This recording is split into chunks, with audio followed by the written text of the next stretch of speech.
কারণ কীর্তনটা হচ্ছে শাস্ত্রীয় বিষয়, এটা আমার কথা নয়, এটা হচ্ছে চৈতন্য চরিতামৃতের। বুঝতে পেরেছে?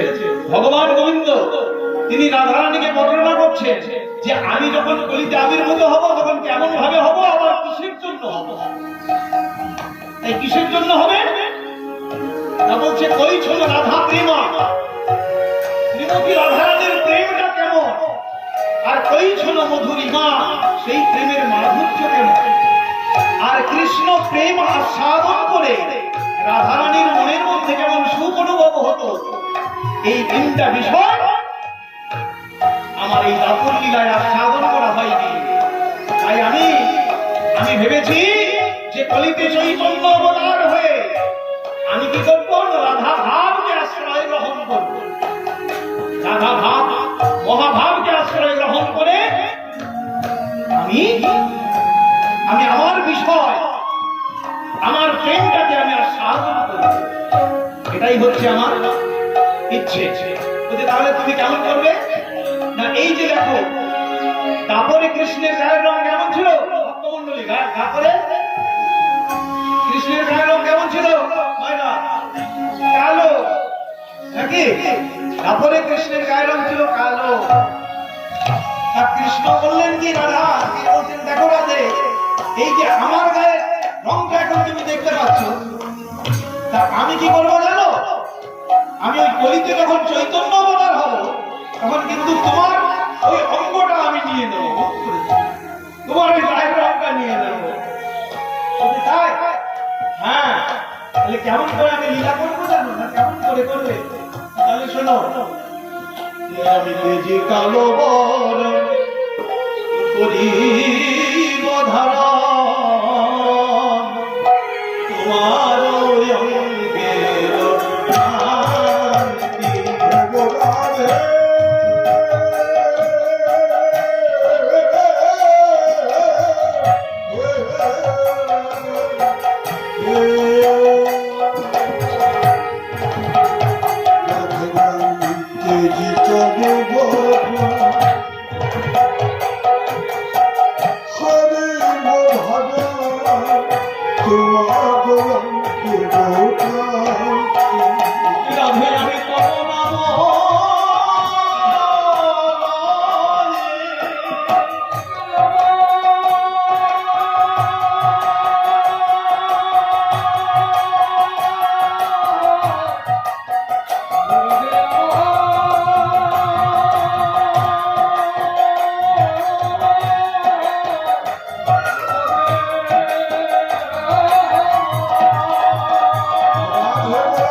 তোমার নাম ধরে আমি কেঁদে কেঁদে বেড়াবো। ওই কলিতে যদি তোমার প্রেমের রীত কিছুটা হলে, আর এই যে দেখছো আমি দাপরে কত রকমের লীলা করেছি, আমি বৃন্দাবনে বাঁশি বাজিয়েছি, আমি দ্বারকায় রাজা হয়েছি, আমি মথুরায় কংস বধ করেছি, আমি তপলীলা করেছি, কিন্তু কলিতে আমি হব, কলিতে আমি হব সন্ন্যাসী। কি হবে এখন, কি করবে জানো, ভক্তগণ করিব কীর্তন রাধা রাধা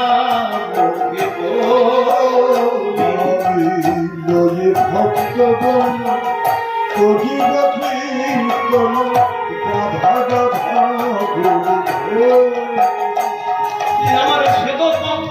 হবে